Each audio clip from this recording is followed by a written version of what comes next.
In this program, we hear a conversation between Chilean poet Raul Zurita and American poet Forrest Gander. Raul Zurita was born in Santiago in 1950 and is considered one of the most powerful poetic voices in Latin America today. While still in college, he was one of the many thousands of Chileans arrested following the military coup in 1973.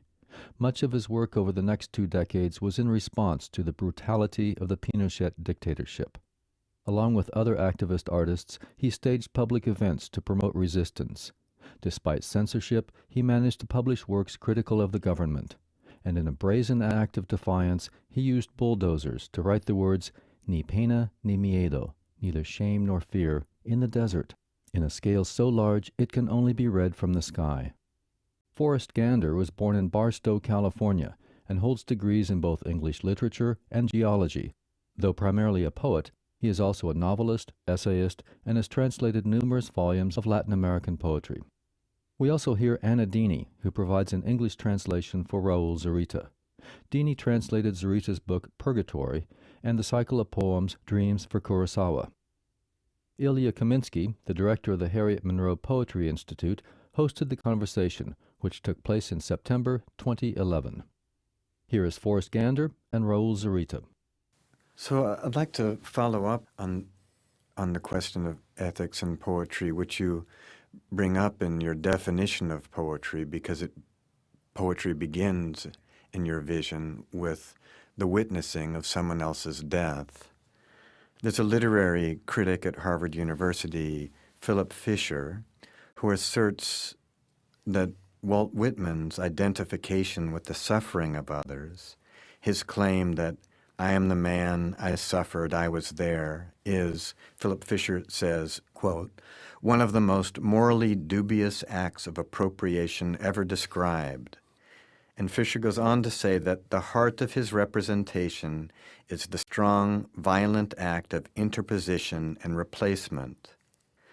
I'd like to ask you what you think is at risk in the imagination of the suffering of others, and what is at risk in not being able to imagine that suffering. ¿Puedo decir una palabra fuerte? Can he say a strong word? Yes. Sí. Esa crítica me parece una estupidez. That criticism is stupid. Desde Homero, Since the time of Homer. poesía precisamente consiste en ponerse en el lugar del otro. So poetry has consisted in placing oneself in the place of someone else, of the other. Since Homer, this is the case. Cuando hace hablar a Andrómaca. When he speaks of Andromeda, that happened 400 years before. But if that supplanting does not exist, in other words, to say I was there, there's no language. No hay poesía, no hay literatura, no hay There's not poetry, there's not civilization, there's nothing. El lenguaje To use language is to put oneself in the place of the other. Of course, in your books, from Purgatory on, your identity fuses with the identities of others, including torturers and child abusers, as well as the tortured and ordinary typewriter salesmen and women and children and men. Do you think that constructional artistic decisions provide, in a poem, provide a model for ethical relations? And do you think the model might be different in Latin American poetry than it is in, for instance, North American poetry? Y también lo de la fusión de personajes, ¿cierto? So do you mean that, are you talking about characters in a poem, that there's another... Well, I was thinking that Rosarita made a distinction between the poet and the poem. Que hiciste una distinción entre el poeta y el poema. In terms of ethics, and whether the decisions that are evident in artistic design, for instance, his decision to fuse identity with so many others, including the evil of others, do those decisions provide a model of ethical relations, or is that another deber? Yo trato de hacer la distinción entre el que escribe. He tries to make the distinction between the one who writes and the poem itself for one reason. Porque yo no soy ni hombre ni mujer. Because I am not man or woman. I am that which my writing dictates I am. Personalmente, me siento profundamente. So personally, I feel a great sense of solidarity and commitment to my country, with Latin America, with South America, with all that suffers there.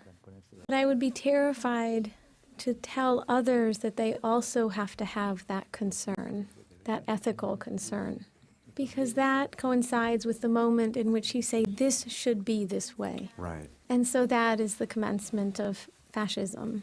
But poetry exists before writing, before printing, and it will continue in other ways, but it is the process of collecting the traditions and cultures and rejuvenating them. wanted just to follow up on that beautiful sentence that you say that poetry exists before writing. Would you elaborate a little bit on that? La poesía nace con el nacimiento del humano. That poetry is birthed with the birth of the human. Seguramente cuando alguien entendió Surely at the moment when someone realized that the person who was next to him was going to die, y que eso le iba a pasar a él también. and that would happen to him as well, En ese momento entiende la muerte at that moment that person understands death. y inmediatamente tiene que And then they must immediately develop an answer. ese es el primer poema. That is the first poem. Y como la And since we are made of the same elements that stars are made of, lo humano, the human, death, poetry, that is what we are made of. That sense of the human being connected to the star and the particularity of your sense of poetry, both that it's particular to a place and that its source is in the particularity of the recognition of the person next to you who dies, makes me think of the way that your work is connected to landscape. There's a poem of Thomas Hardy's called Castle Boterel, where he says, "Primeval rocks form the road's steep border, and much they have seen there, first and last, of the transitory in earth's long order, but what they record in color and cast is that we too passed," which in a quick Spanish version might be: "Rocas primitivas constituyen el borde de la carretera, y mucho han visto desde el principio al fin, de lo transitorio en orden largo de la tierra, pero lo que mantienen de color y matiz es que nosotros dos hemos pasado." In La Vida Nueva, in the New Life, you write in a poem called Los desaparecidos levantan su cara desde los desiertos. The disappeared raise their faces from the deserts. Desde las conmovidas piedras, desde la tierra que los miraba. From the earth that watches them. Giving here, as in many places through your work, agency to the landscape, to the earth. It's the earth that watches us as much as we watch it. And in your work, it seems that ethics seems to be the sphere of relations, not just between the self and others, but between the self and the otherness of the landscape, the non-human. Since you were trained as an engineer, I wonder in what way you believe, like Hardy, that the earth does collaborate in what we call our experience. Yo vengo de un país y de un continente donde cientos y miles de personas I come from a country and a continent in which there are thousands of people that did not feel any compassion if not from the landscape. fueron esos ríos, esas montañas. Those rivers, those mountains, those seas that received them. That is because they were thrown out of airplanes by the dictatorship. Entonces, el diálogo humano And so the human dialogue is only one part of this. y muchas veces he creído And so many times I have felt that poetry is like the dreams of the landscape. cuando uno habla de compromiso ético. So when we speak of an ethical pact, I don't feel like I have an ethical duty. I think that if you have a poem or a work of art, if you give it a duty to be something, you impose something upon it. And I think that is the beginning of all fascisms, that poetry should be this or that poetry should be that. That the poem itself grounds its own ethical commitment, not the person who writes that poem.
Gracias.